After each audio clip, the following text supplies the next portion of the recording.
Ladies and gentlemen, boys and girls, geeks of all ages, welcome to episode number 275 of Geek Smack, the show where we smack the geek out of you like Facebook is smacking your credit cards. Yeah, we're going to talk about that. We're going to talk about a whole bunch more. It's the live show or live vlog, glog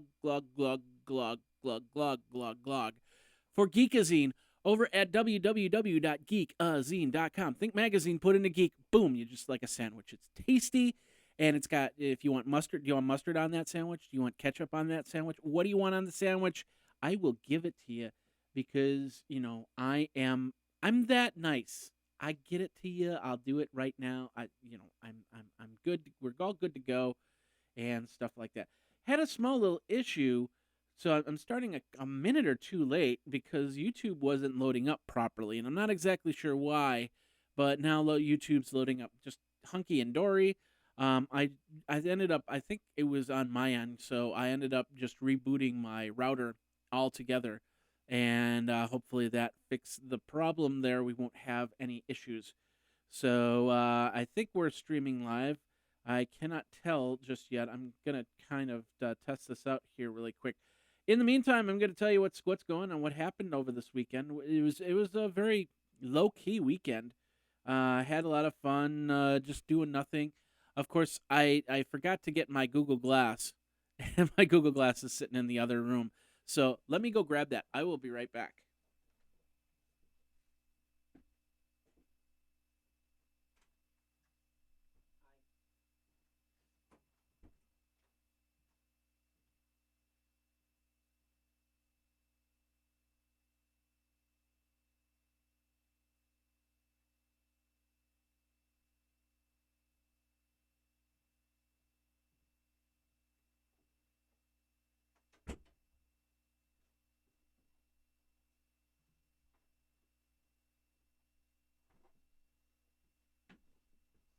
All right.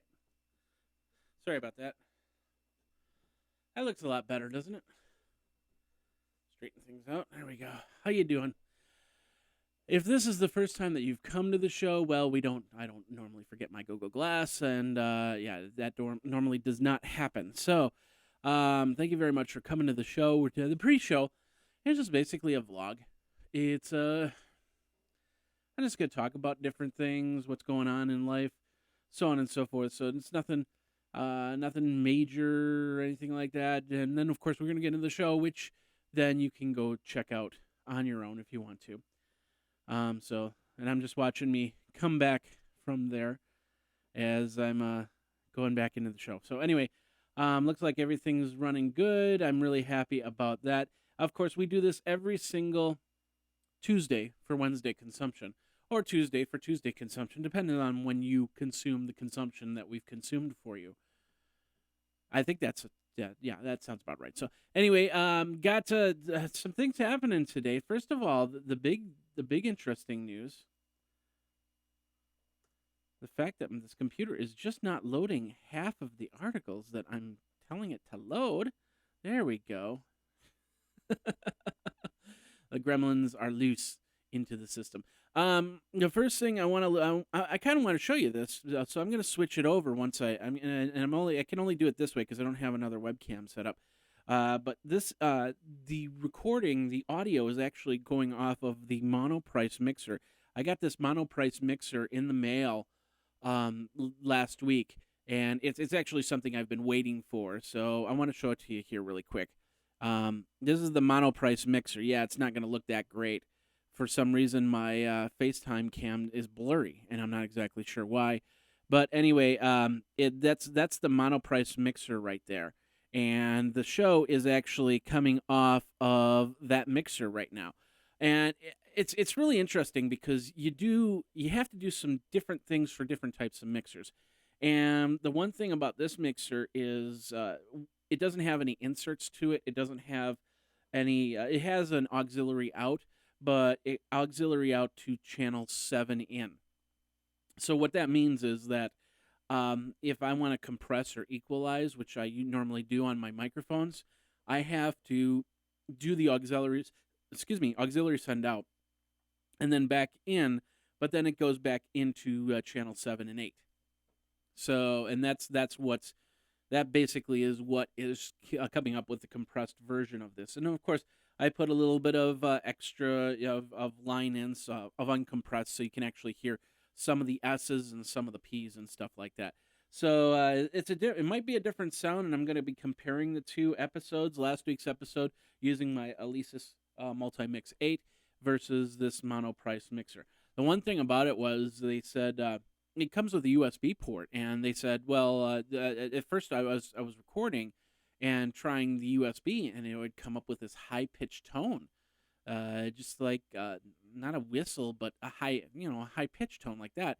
And I couldn't understand it, so I emailed them back and I said, hey, there's this high pitched tone coming out of the mixer, and they said, well, yeah, that's because you don't record with the USB. It's only there for playback. And it's like, well, I'm reading the manual and it shows me how to set it up for line in, line out. And they said, yeah, that was a small mistake. It's only meant for playback. So, which is okay. I mean, when I hook up a mixer into a computer, 99% of the time it's going to be analog connection because, well, first of all, USB connection, it can handle one, maybe two channels. I have my Alesis multi-mix is a Firewire, so that could actually handle up to 8 channels. So if I brought in some vocalists, some guitarists, I could actually do an 8-channel mix altogether. But I don't normally do that. I don't normally use that. So I've got it set up analog into a sound card. It's controlled that way, and I'm really happy about that. So I don't normally use it for the USB, but it is kind of, why would they let it hook up to USB if you can't use the USB for recording in? I don't know. I suppose there's some extra engineering or something like that that's into that. But of course, this is a sub $100 mixer. I mean, you can. I think it's. I didn't check the price on it last time. Let's call it up really quick. But you can get this pretty cheap. Monoprice mixer. It is the 615808 model. And we'll just call it up really quick. And of course, you can do it's about $70, and that you can get over at Monoprice for this mixer. Here, we'll call it up on the screen here. There's the mixer right there, and it's $79.88. And they said that on the website, it does say, okay, in addition, here it is right here, down here, third line in, says, in addition to the USB audio output, playback only, this mixer has 5 additional outputs. So it's not technically for USB recording. If you need a mixer that does USB recording, then you're going to have to find something other than this. But if you're going to do multi-track recording, you might want to get a Firewire solution, or I don't know if there's a Thunderbolt solution out there yet. I'm assuming that mixers will come to a Thunderbolt solution, because then you can record up to 24 channels onto a computer, and that's pretty cool. Although Firewire does do a decent job of that. It's even better when you've got a good pipe to go from the mixer to the computer. So, but anyway, that's the Monoprice. So far, so good. I mean, what do you think of it? Do you like the sound? I set it up and it worked pretty well. Like I said, I have it compressed right now, but I've also done some stuff uncompressed. Just no compression, no extra EQ. So we'll see how it goes, and I'll be comparing the two, last week's episode versus this week's, to see how the difference of sound happens there. So anyway, what else is it? Oh, last week. Now this is actually a really funny story. I live in a duplex, and my duplex neighbors moved out, and they left behind a gas grill, which was great because I've had gas grills in the past, but when I moved, I basically lost the gas grill in some sort of divorce or something like that. But anyway, I'm a fan of charcoal grills. The only problem is it takes too long for the charcoal to get ready.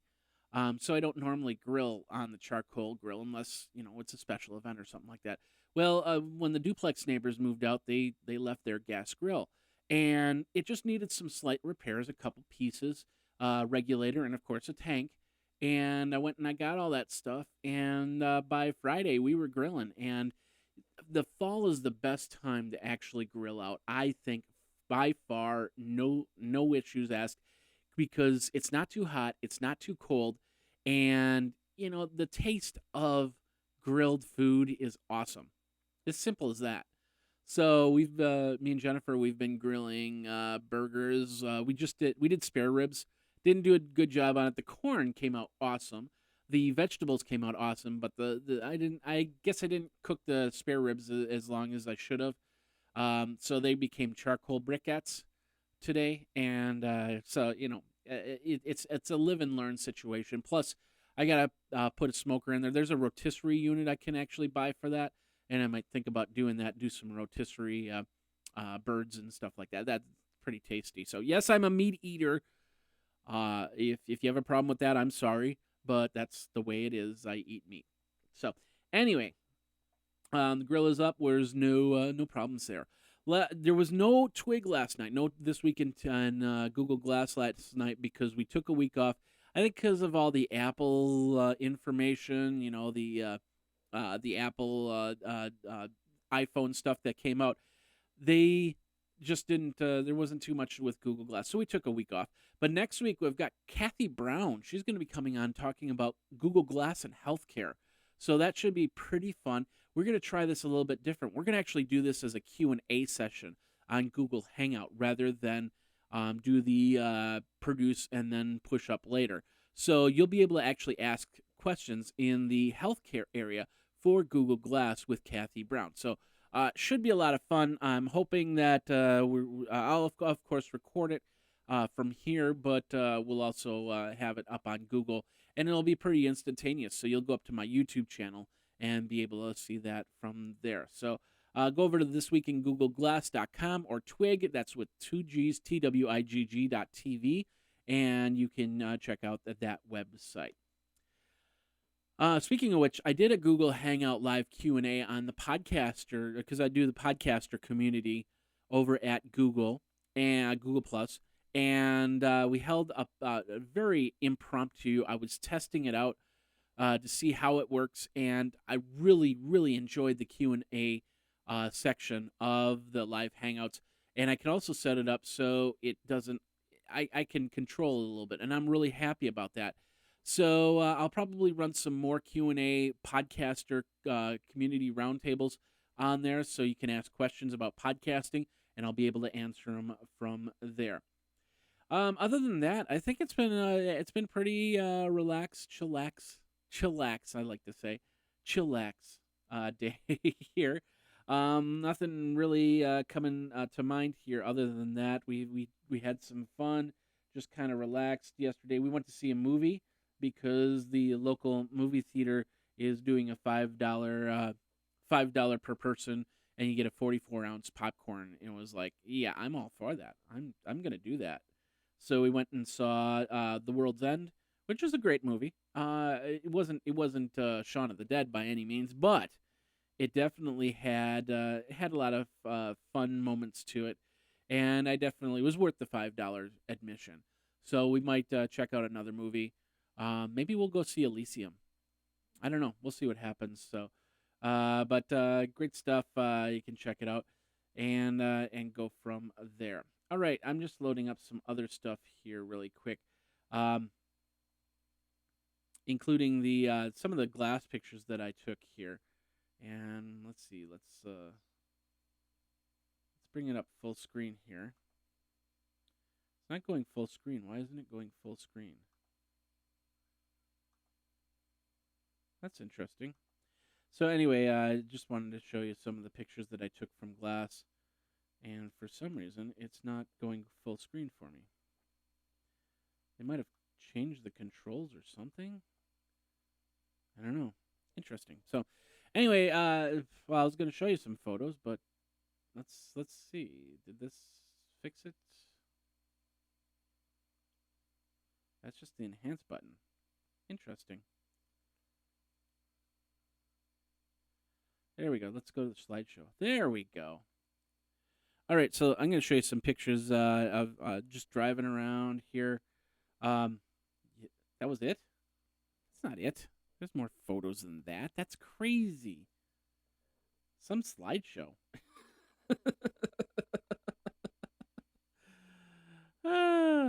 Okay. Let's do this.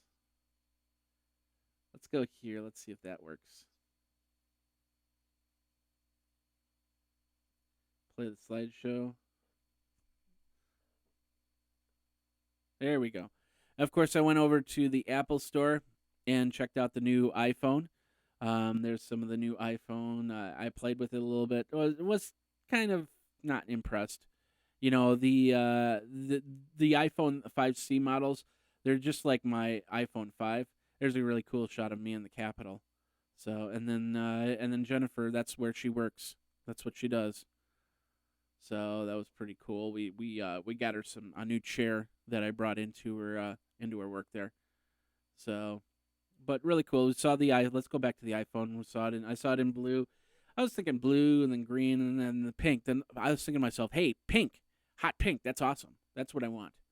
So, and then of course the white. I was looking at the 5S and I was pretty impressed with it. I like the slow-mo option. I got to play with that a little bit. But that's really the only option that I really wanted from the iPhone 5S. I didn't try the different two-tone picture lens or anything like that, so that would have been interesting to see how that worked out. But for the most part, that's basically what I've been doing this last week, and yeah, that's it. So check me out, and you can go over to Geekazine or Jeffrey Powers. Look for Jeffrey Powers on Google Plus. I should be right there for you to check out. So, all right, well, that does it for the vlog section. We call it vlog.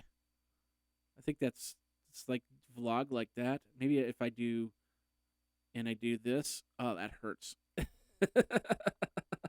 making my middle finger just kind of shake like that. That's kind of vlog. There we go, vlog. That's the gang sign for vlog. And I'm just going to hold it like that. Anyway, that's probably for the picture, as I try to do a picture or two for the cover on before I start the show. So basically what's going to happen is you're going to see the opening logo like this. And then I'm going to come in and we'll do the show at that point. So stick around. Don't go anywhere. Thank you very much for coming to the show. We are getting ready to go into the show and go from there. Let me just come up here, and I want to try this really quick. Hold on a second. And maybe that did that. So, but anyway, that's it. We will be right back with the actual show itself. So we'll see you in about 10 seconds here as we rock out at Geekazine. And you're watching Geek Smack live on Tuesdays, every Tuesday at 2 p.m. Eastern Time. We'll see you in a minute.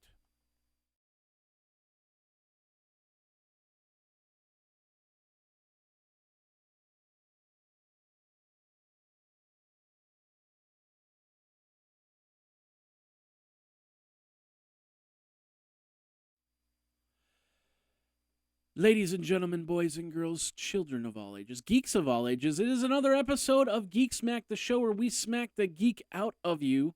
This is episode number 275, and today we're going to talk about Facebook, credit cards, and privacy. Is Facebook giving your credit cards to third-party apps without your permission? We're going to talk about that. It's not exactly what you think, but we're going to talk about that. Of course, we're also going to talk about what happened at the Microsoft event for Surface 2 Electric Boogaloo. China's actually getting Facebook and Twitter now in Shanghai. Some new iMacs came out this morning, AT&T broadband plans, and New York text stops. All that and a whole bunch more. This is episode number 275 of Geek Smack, where we're going to smack the geek out of you. Let's get started right now. This is the Tech Podcast Network. If it's tech, it's here.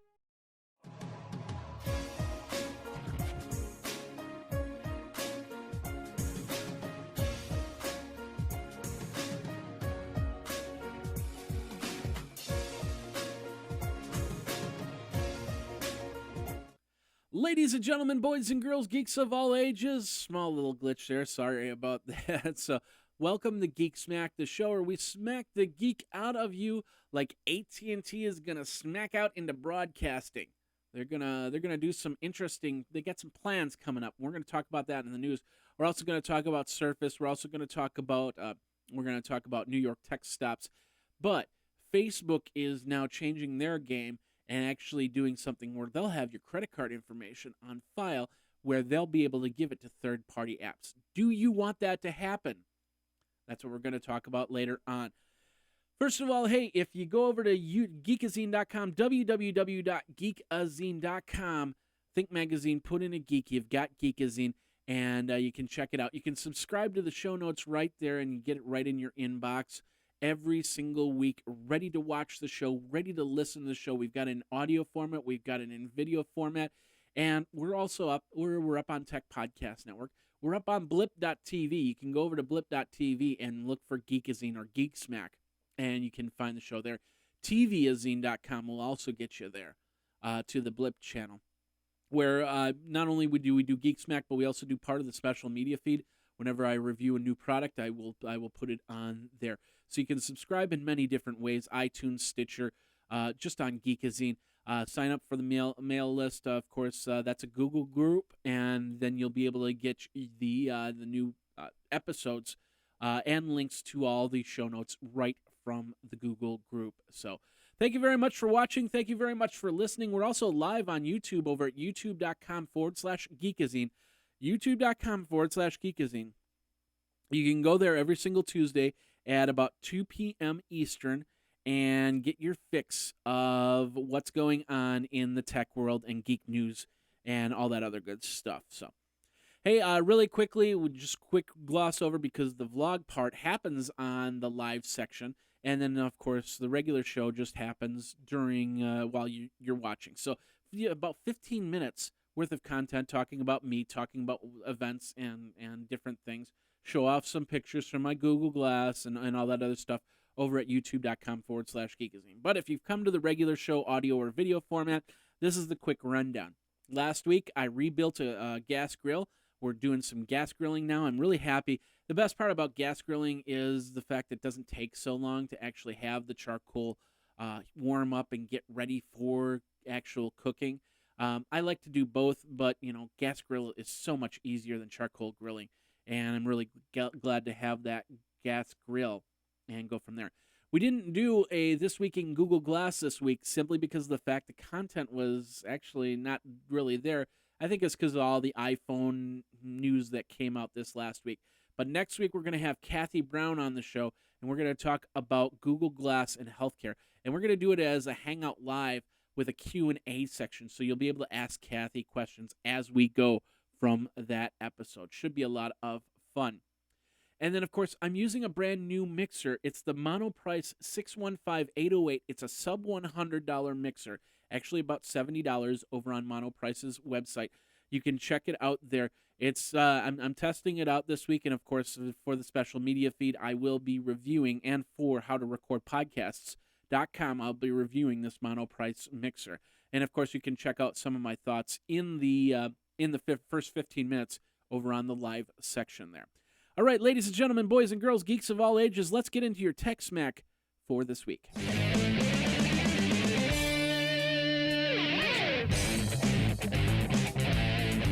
And of course, this is brought to you by our friends over at GoDaddy.com. GoDaddy, of course, just went through a major revamp of their services, and they changed a lot. They took all the jiggle out of it, as they call it. And of course, they've got a brand new slogan, and it's called "It's Go Time." And of course, Jean-Claude Van Damme being the spokesperson right now to show you that small and medium businesses are their main concern. Blake Irving is the new CEO of GoDaddy, and it's amazing where his focus is, what he wants to do. And like I said, he wants to focus on small, medium businesses, the people that actually buy websites and SSL certificates, email marketing plans, and all that other good stuff. So they've revamped the website, made the icons a little bit better so you can quickly get from area to area and do so much more. Check it out yourself. If you've been to GoDaddy before and didn't like the jiggle, go there now. Check out the jiggle-free version of GoDaddy and the new focus, the new direction of GoDaddy, because it is one of the top web hosting services out there. They've got award-winning customer support. They've got lightning-fast hosting. You can get your SSL certificates, your domain hosting, anything web-related for the most part, you can get it. And with over 750 new top-level domains, it's time to start searching to make sure that, Geekazine whatever is available and nobody's trying to use it from there. So check it out, GoDaddy.com. You'll get 35% off your order if you use the code Wowazine. Think magazine, put in a wow, you've got Wowazine. And that's over at GoDaddy.com, where it is go time. All right, let's get into your tech news for this week. We're going to start over at Mashable.com. Microsoft has got their new Surface tablets come out, and of course, the new Surface tablets, I don't think there was much change other than the fact that they use the Haswell chips now. And so, but basically, you got a bump up on speed. Of course, that helps with the battery life. They improved the little stand thing in the back, so you've now got a 2-tier stand to it.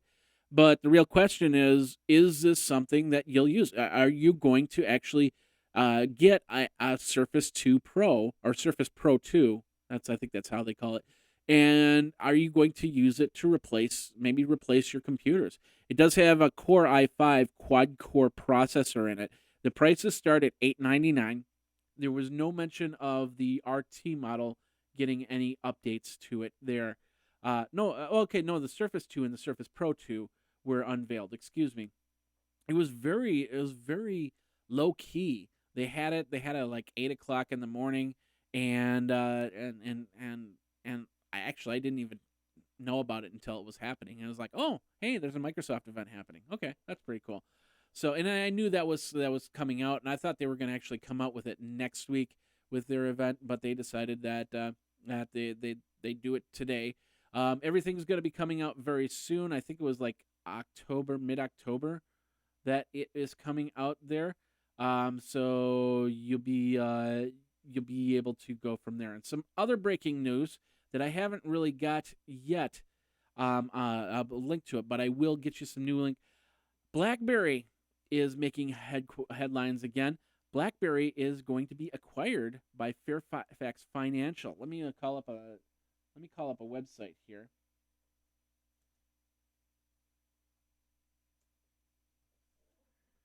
So I can get you this news. It looks like they're going to be acquired by Fairfax Essential, and I guess this just happened a little bit earlier today. So you BlackBerry fans, you are saved. You're saved from there. It looks like they're going to be paying $4.7 billion for it. Deal would deliver about $9 a share to shareholders and take the company private. Now, that's going to be very interesting to see what happens there. So I'll link to it in the show notes. I don't have a link just yet. I think I have this on the Washington Post, but we'll go from there.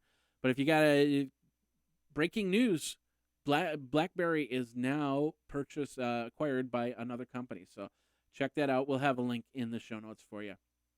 All right, let's move on from there. We're going to PCMag.com. Apple has refreshed their iMacs. They also got the Haswell chips, and they've got 2 new iMacs, the 21.5-inch and the 27-inch desktops, 4th generation Intel quad-core processors, running up to 3.8 gigahertz in a quad-core style. And I am really excited about this. They're all going to have 802.11 AC Wi-Fi in them. And what that means is, you'll be able to run wireless, although I still like a wired connection. Hopefully, they will have the ability for a wired connection, and hopefully they'll have more than one Thunderbolt port. Because if I could get more than one Thunderbolt port, I probably would stop doing the show off of this Mac and do it onto the right onto the iMac there.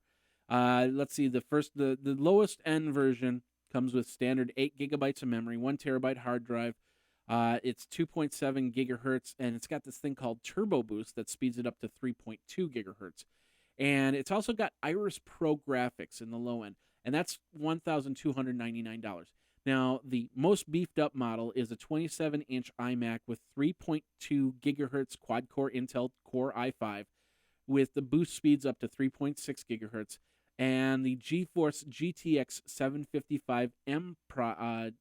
755M video card for $1,999.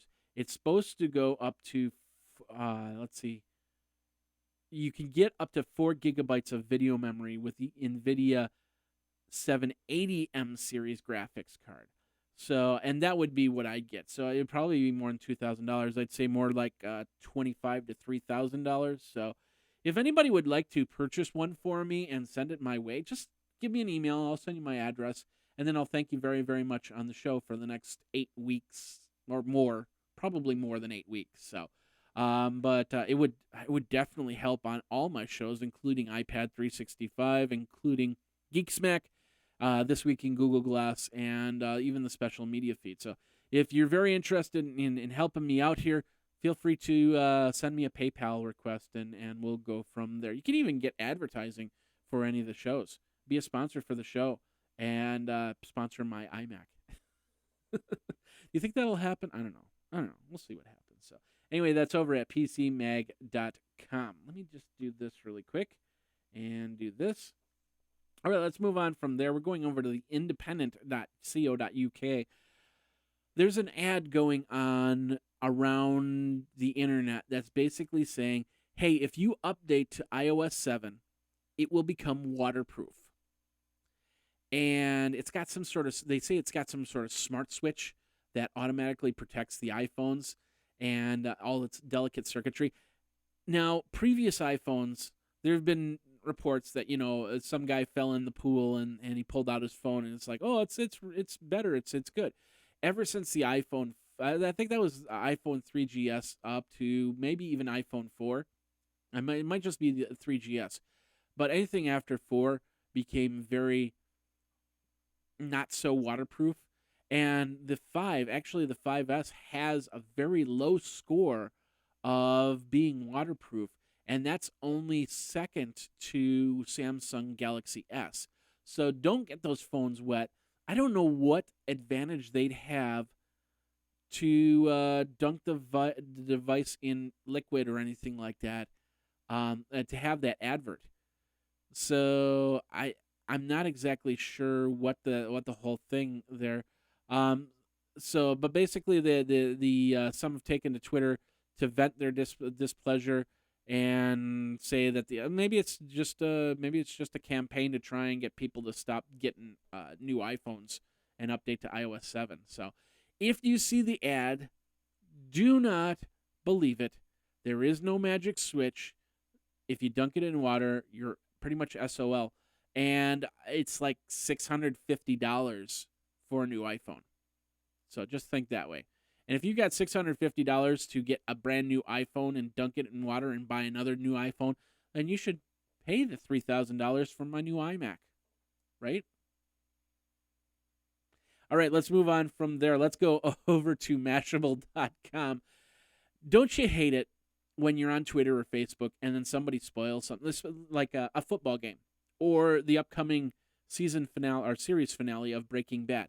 You don't want to hear it. You just want to be ready for that information. You don't want Dean Norris to tell you what's going on, to spoil the last episode or anything like that. Although we have a clue as to what's going to happen because we saw just a little bit from the first episode of Breaking Bad to know what's going to happen in this last episode.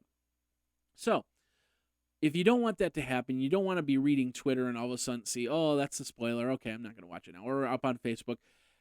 Netflix has come out with a new app that redacts anything that could possibly be a spoiler. And you're saying, well, that's interesting. And then they must, how are they doing it? The app is called Spoiler Foiler. And anything that's right now they're just testing it, I guess, on AMC's Breaking Bad. When activated, the app will black out any words that might reveal plot development. And of course, you'll see that picture right there. Not the 99-cent web hosting still. Just don't look at that one, but look at the main picture right there. Let's bring this over here.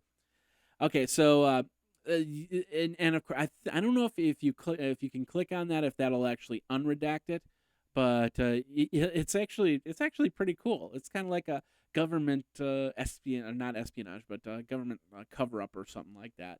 So if you want to check out more on that, the app's name is called Spoiler Foiler, and I think it's for iOS only. I'm not 100% sure, or if this is a web app here, and you can check it out.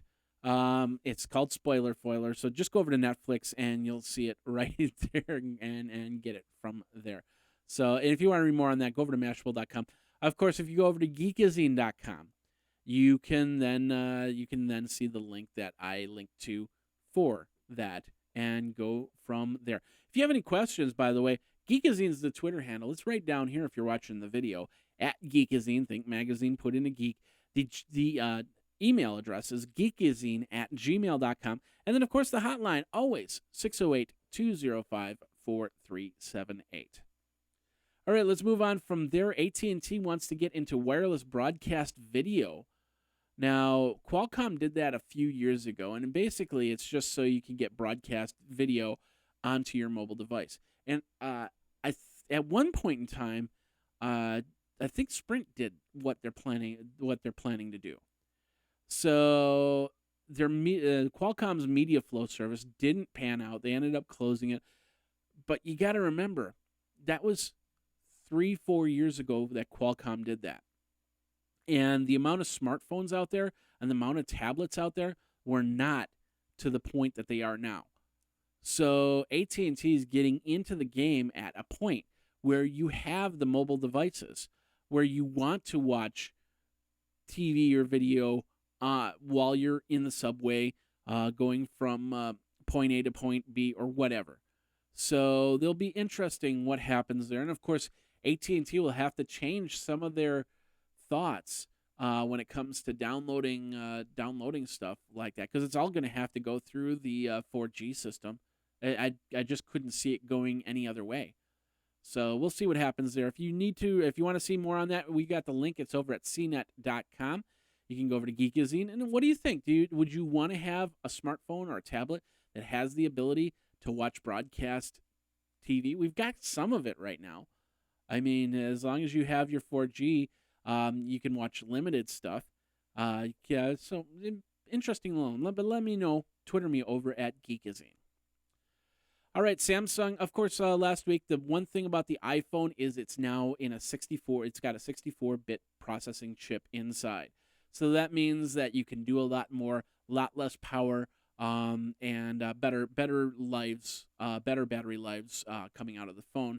And so the move to 64-bit is going to be pretty quick and pretty hard for all these other companies. Samsung is one of them. And, of course, we've got an article over here over at intomobile.com, which basically is talking about their Samsung's travel to a 64-bit chip, what they're calling, it looks like the Samsung Exynos 5 Octa processor.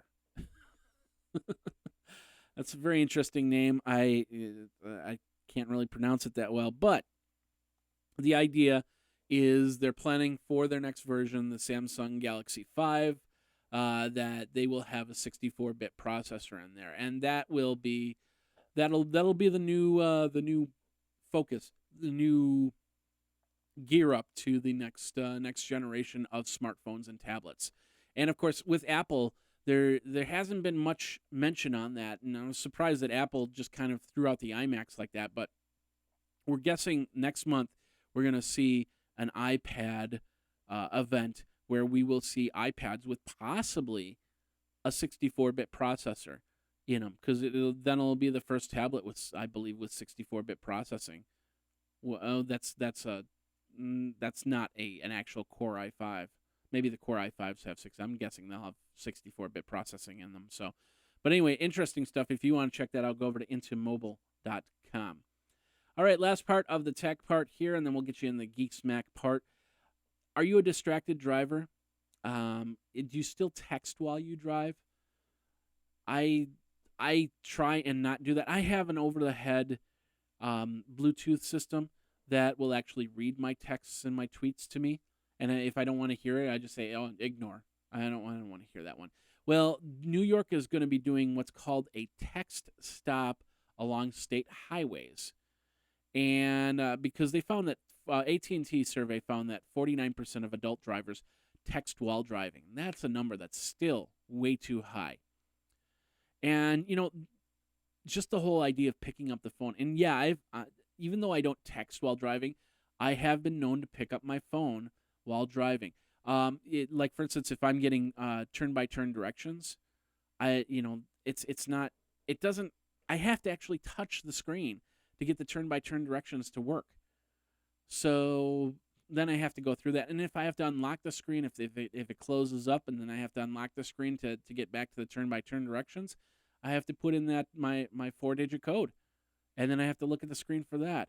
So basically, New York State is introduced what's called texting zones, which are basically signs, 298 signs that basically say it can wait, text stop 5 miles.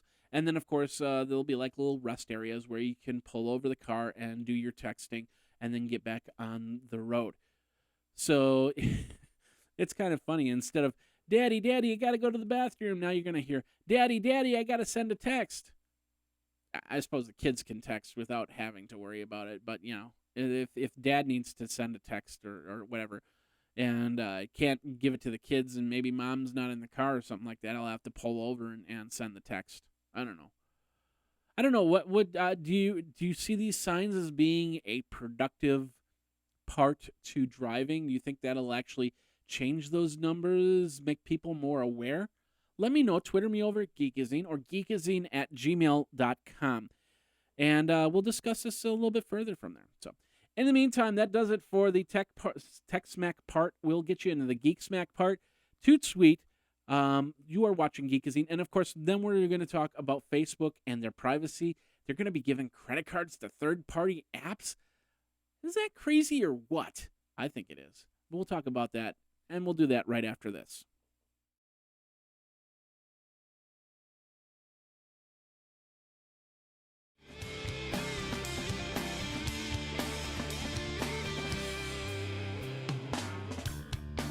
All right, and this part is brought to you by my other website, Day in Tech History, over at www.dayintechhistory.com. And, of course, if you want to find out about what happened in tech history, like, for instance, on the 24th of September, eBay filed the IPO for their company. So they became a publicly traded company back, I forgot the year already, I think it was 98. That they filed. So eBay was in IPO land there. But of course, in September 25th, which is probably when you're watching or listening to the show, Steve Wozniak put out a book called From Computer Geek to Cult Icon, I Was. And it was a very interesting book about how he invented the personal computer, co-founded Apple, had fun doing it. That's basically what the book says. I was. How I invented the personal computer, co-founded Apple, and had fun doing it. So you can check that out. That's over at dayintechhistory.com. And, of course, tell me what you think. Subscribe to those show notes because they'll come every single day, 365 days a year. There's always a podcast. So if all the other podcasts are not broadcasting that day, go over to Day in Tech History, and you've got at least one podcast to listen to. That's over at dayintechhistory.com. All right, let's get in your Geekedia of the week.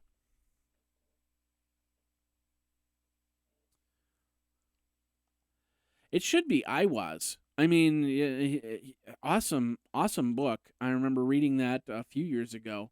Very impressed. I should probably put it on my bookshelf back here.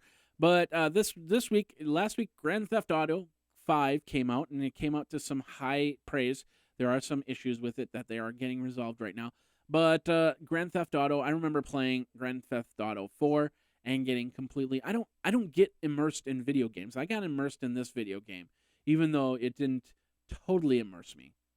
But anyway, Grand Theft Auto 5 is now out, and you can get it. As you can see, there are some great deals, especially if you're a Prime member over at Amazon. You can get it with 2-day shipping. But check it out there. And this one, this isn't actually in Prime. This is with free shipping, but you can get it for the PlayStation 3 or the Xbox 360 in standard. What's the special edition? I'm guessing it's going to be a little bit more for the special edition. Oh, special edition is out of stock. So you can check that all out over at Amazon. They got a lot of great stuff. Get the Prime membership. You get their videos. We can watch movies and TV shows for free, including the whole season of Under the Dome. So that's the Geekedia of the week. All right, let's get back into the news for you. iTunes Radio came out with the new version of iTunes 11.1, and of course, iOS 7. And it's actually really cool. And the best part about it is not only can you do an iTunes radio station setup, you can also do a podcast station setup. Although you can't share them with friends. I really want that functionality to share them with friends. But for now, not so much. Apparently, it's been used more than 11 million unique listeners that have tuned in so far. And I tuned in myself for like 5 minutes. So a lot of people have been saying, hey, that might be problematic for Pandora. They might have to be very concerned about how iTunes is basically going to dominate the iOS market. And I'm pretty much guessing it will dominate the iOS market. However, Pandora shares, even though they dropped, they're still up 67% in the last 3 months. And so they might have a little bit of downplay, but Pandora's still on a Roku. Pandora can still be put on a PC or Mac. And even though you can put iTunes on and do the radio through there as well. And then Pandora can also be on an Android, or I think I got Pandora on my Windows phone. So there's different ways to listen to music. And of course, people that have stuck with one will stay with that for a while. So, but we'll see what happens. They were planning on it when iTunes decided we're going to get into this type of market. Pandora knew exactly what they needed to do. So hopefully they've got stuff in place that will keep them going in the future. So in the meantime, we'll keep an eye on this. If you want to find out more, we'll get it. The link is over at marketwatch.com. I'll have the link in the show notes over at geekazine.com. You can go over there and check it all out. All right, let's move on from there. Apple TV has apparently their update failed. Kind of failed miserably when they put it out. I don't actually. Excuse me. I actually don't have my iPhone or my Apple TV. Yeah, I don't have my iPhone. I don't have my Apple TV hooked up right now. It's actually unplugged. So I didn't even go for an update. But apparently some people's Apple TVs got bricked when they went through the update. So Apple took down the update. They brought it back up. Now they're ready to go. There's going to be some new stuff there. Of course, I'm guessing iTunes Radio will be back. Will be in there as well. And I think there's a couple things missing. You'll be able to do iTunes Radio, add support for playing video from iCloud photo streams, and provide automatic subtitle selection based on Apple TV language settings. So if you have Apple TV and it's not bricked, you can go over there and get the update. All right, there was. Let's move on from there. We're going to go to Huffington Post. Apparently, there was a major Gmail outage that happened. It got resolved just as quick. So if your Gmail was down yesterday, that's why it got resolved. I didn't see it, so that's how quick it went, I guess. So anyway, let's move on from there. Let's go over to TheVerge.com. Dropbox is joining the call for what they're asking for the government to show a little bit of transparency. They want the government to publish surveillance requests. They're joining Google, Facebook, Microsoft, many other companies to ask to publish information about secret national security requests. They filed an amicus brief with the Foreign Intelligence Surveillance Court, requesting the court give all internet companies permission to tell users how many national security related information requests they receive and how many users are affected by them, even if there's not a gag order. So that's what's happening out there on the internet. They're asking for what this person's search on, and a lot of companies are kind of giving to it. And it's like, hey, now you gotta let the people know that you're searching on them. So that's what that is all about. I don't know. I'm not too concerned about that because I'm not. It's not like I'm doing anything illegal on my internet. I don't download anything illegal. I don't, but it's still about privacy. It's still about trust, and I think it's important if somebody's searching on me and getting requests for me that I should know about that. So if you want to read more on that, we've got that link over there, and of course you've got the link in the show notes. And if you've got any questions, what do you think about this? Do you think that that we should be aware of these types of privacy issues? Let me know. Twitter me over at Geekazine or geekazine@gmail.com. All right, let's move on from there. We got 4 more articles for you, and then we'll get you into the Facebook and the credit card situation, which is pretty interesting. We're going to move over to the unofficial Apple weblog, or 2o.com. 2o.com. We'll just call it that. 2o. Anyway, Google... it's loading up a little bit slowly. Sorry about that. I'm just going to say it. 2o. Anyway, Google Play has put together iMessage chat. It's now a feature for you. You can actually use it on your iOS, on your Android, on your Mac, on your PC to send messages to the screen. So you can check it. They say don't try it, though. So if you want to read more on that, don't try it. Don't do it. 2o. Don't do it.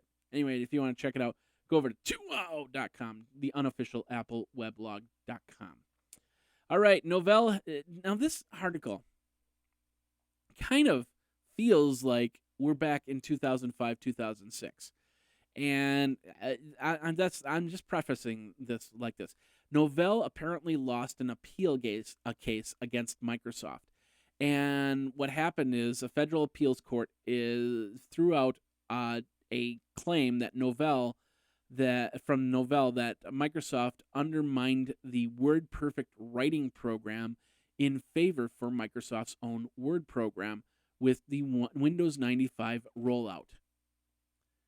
So, Denver-based 10th U.S. Circuit Court Appeals ruled Monday that Novell has no viable claims left after the Utah company lost an 8-week trial against Microsoft in Salt Lake City 2 years prior. So, sorry, Novell, but, does anybody use WordPerfect anymore? I have MS Word on my computers, but I haven't used WordPerfect in forever and 3 days before that. I remember using it and going, this isn't. I just don't like it. There's things off, and I can't remember why I didn't like it. I mean, that was years ago. But then I switched to Word, and it was like, oh yeah, there's some cool features, and yeah, I like that, and I like that, so I'm gonna stick with that, and go from there. So, if there's anybody that's still using WordPerfect out there, please let me know. Twitter me at Geekazine, of course, geekazine@gmail.com, and the hotline is 608-205-4378. This article is over on usatoday.com. Now, Samsung and LG apparently have had a very long, not long, but very harsh back and forth because of the fact that they had some technology patents being disputed. Well, they decided, it's silly that we're fighting. We should get along and have a nice, healthy rivalry without having the lawyers get into it. So they decided the other day, let's just call the lawyers off. Let's just call everything a wash and move on with our technologies and try and just oust each other the old-fashioned way, the better way.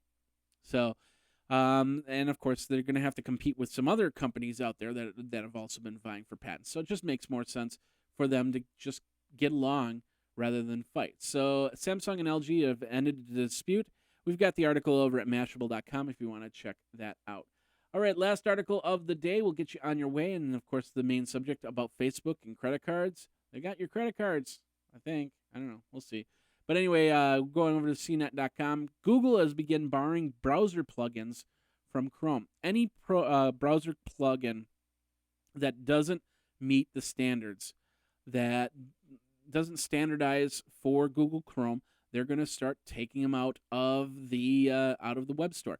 Chrome security engineer Justin Shu announced in a blog post any plugin that will be barred over the coming year will be basically not fitting into their extension area. Yeah, that's the word.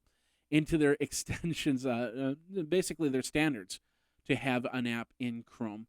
So, and what's really interesting is they've got a few of them that have a moratorium on them. They're whitelisted until January of 2014. Two of them are Google apps. One of them is Google Earth, and one of them is Google Talk. Now, the other whitelisted apps are Silverlight, Unity, Java, and Facebook Video. So those are whitelisted, but anything else that doesn't meet up to their standards, they're going to take off. So if you've got a Chrome app out there and you think, oh, I built it 2 years ago, it met to the standards 2 years ago, I don't think I need to change it. You need to go back in and take a look at those apps and fix them and update them with the new standards, or else they're not going to be used in Google Chrome. So, pretty interesting stuff. I don't know if they know this, but when I'm on my Mac and I'm using Chrome, and then I close the lid like I'm, going to a coffee shop or coming back home or whatever, and then I open up that lid, if I still have Google Chrome loaded up, something happens and it just goes hog wild on my processor. And I go into the activity monitor and I see like an activity of like 8 times, 10 times of what it should be.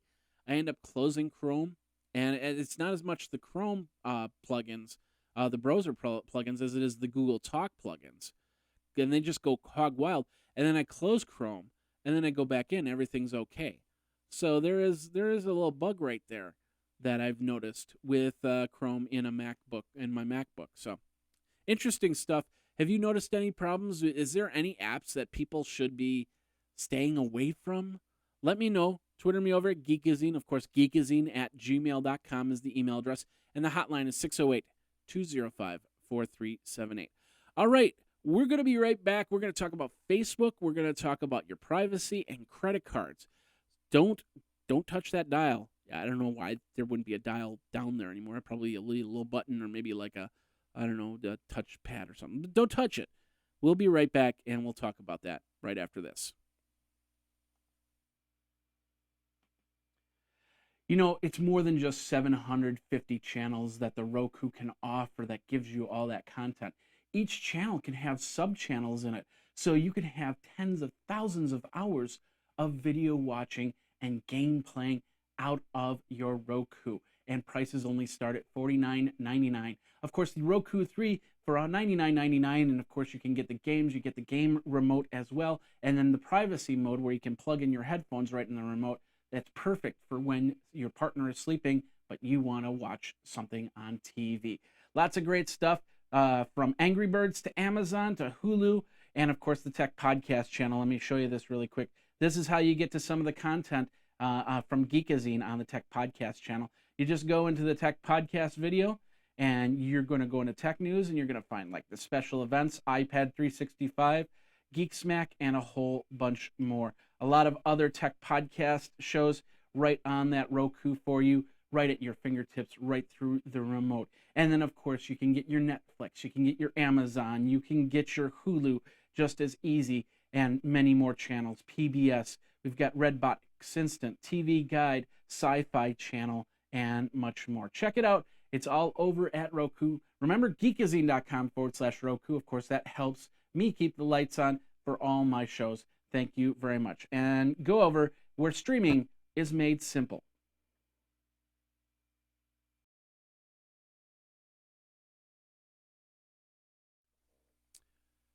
Facebook has your credit cards.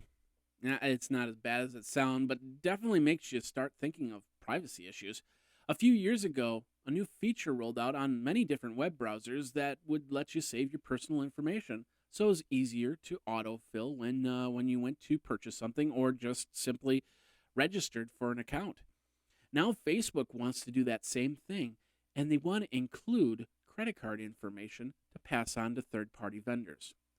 Now, they've already rolled out the service, the autofill service, to a select few users with two companies that pass through information so they can use it. Jack Threads and Mosaic Photo Printing, two companies that they could probably trust on that service. They'll be rolling out more verified vendors as they go with this new process. Now, autofill will also remember your name, your address, your email information, and more. So when you're on a mobile device, such as your phone or your tablet, you can buy something quick and easily without having to put in all that information. It does make securing your information more important. You don't want an Apple picker grabbing your iPhone, running some charges up, or simply finding out where you live by the autofills so then they can come over to your house and get some other good goodies out of there. So remember to password protect your phones. If you're using that, of course. If you're concerned about the information, there's two ways you can actually fix this. One, you don't need to opt into this program. Say, I don't want this autofill program from Facebook. I just don't want it. Take it out. Don't give it to me. That's the first option. The second is to make sure your credit card information is not in your Facebook profile.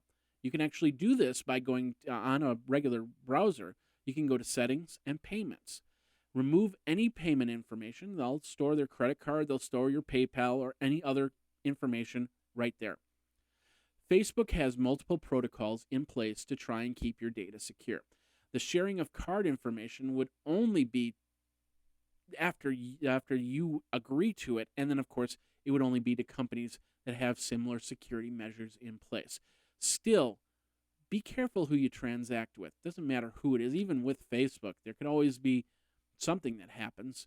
If you choose to keep your cards on file, be aware of who you're making payments to, and especially those that are making recurring payments. The best security is to simply remove all card information and manually enter in credit card numbers as you go. It might take a little bit longer, but in the end, you're the one that's sending the credit card information and nobody else. So what do you think on that? Are you concerned that Facebook might just give a credit card number to a third-party app? They still need your permission to do it. It's not like they're just going to say, okay, Candy Crush Saga, here's this credit card. Why don't you go give them like 15 extra lives or something like that? It's not going to happen that way. You've got to initiate something for it to happen. Lock your phones now if you're going to use it, though, because you never know when the kids are going to come on and they want to buy something or whatnot. So let me know what you think. Geekazine is the Twitter handle. Of course, geekazine@gmail.com is the email address. And then, of course, the phone number is 608-205-4378. Once again, let me know what you think about the audio on this show, because we're using the monoprice mixer over my regular setup, and I'm going to be listening to the two, but if you hear anything that's kind of off, just let me know, and we'll go from there. All right, my name is Jeffrey Powers. Thanks a lot for watching. Thanks a lot for listening. If you're listening on iTunes or Stitcher or wherever you're listening from, I know this show's just a little bit longer than normal, but new formats, new ideas coming through, and of course we're gonna alter some things. We always alter things every 6 to 8 weeks to get you some of the best stuff. So if you have any ideas, let me know. Twitter me at Geekazine and say, hey, why don't you try this? This would be cool. Can you take a picture with your Google Glass of me? I don't know. I don't think it would actually show you. It would show my camera. But that's pretty much it. So anyway, thanks a lot for watching. Thanks a lot for listening. Go subscribe over on Geekazine. We will see you next week and every live Tuesday, 2 p.m. Eastern Time. Come join us. Otherwise, you can check out the show afterwards over on Geekazine.com. You guys geek out, and we'll see you next time. Take care.